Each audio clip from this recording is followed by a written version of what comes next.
Depression. ඔගේ කෙලවර සමහර විට තමන්ගේ ජීවිතේ නැති කරගෙන වෙන්න පුළුවන් අපේ හා. මරණය, සීදී නසා ගැනීම.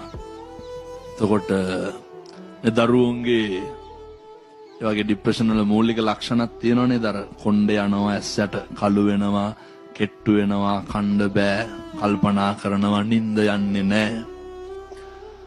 දැන් බලන්න ඕනේ මොකක්ද මේකට හේතුව? ડિප්‍රෙෂන් වලට ලොකු හේතුවක් තමයි බලාපොරොත්තුව කියන එක.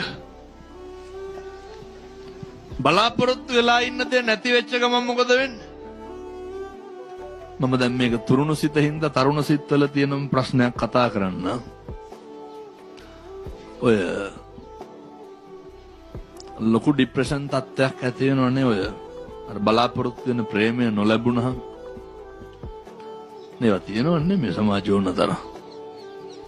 එතකොට බලාපොරොත්තු වෙච්ච ආදරවන්තයා වන්තිය නොලැබුණහම අපි අර ආදරය කියන්නේ මන්දයි කියලා